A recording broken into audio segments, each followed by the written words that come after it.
Jamen, vi vil gerne starte med at spørge, hvordan er transporten til slagteriet, og hvordan modtager I dem? Jamen, transporten til slagteriet, jamen, den foregår meget normalt, stille og roligt. Og når grisen de kommer ud til os, jamen, så bliver de læsset ud. Og der har de sådan et drivbræt, eller et slåbræt, eller rasselbræt.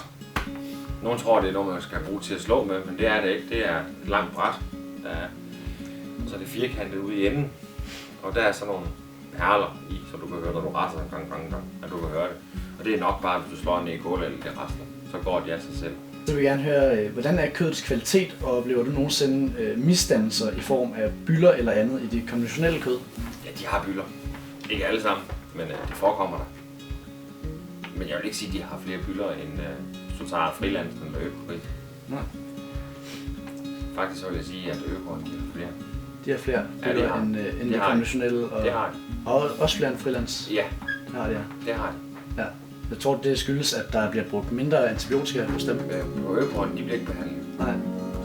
Og det mener du derfor, at de her bylder, de fremkommer? Hvis vi siger i gennemsnit, hvis vi tager 100 økosvin, så 95% af dem, de har enten bylder, eller så har de lungehindsbetændelse, eller også så har de sår.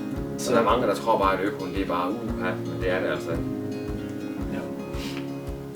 Og tror du, at de her misdannelser gør ondt på dyret, så ondt, at de faktisk hellere vil være født i for eksempel konventionelle stald?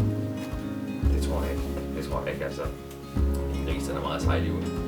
Du tager så nogle gange lungehindsbetændelse, og du lukker en gris op, der har det igennem hele tarmsættet, pluksættet, hvor du har lever, nyrer, lunger, og så kommer tarmsættet. Det kan være brugt sammen i en stor sådan en hindeagtig. Jamen, grisen har jo gået fint og har trukket vejr og har levet godt, altså. Ja. De er sejlige ud. Ja, og det er sådan, at der bliver købt mere og mere økologisk. Hvorfor tror du, det er sådan, og vil udviklingen fortsætte, hvis forbrugeren kendte til de her flere bylder i det økologiske kød, end der er i det konventionelle? Det ved jeg ikke, for de tror bare, at alt, hvad der er økologi, det er godt, ikke?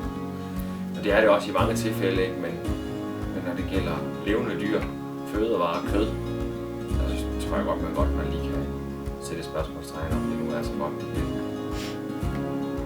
Så som slagter, hvad vil du så foretrække for noget? Så vil jeg foretrække frilansen.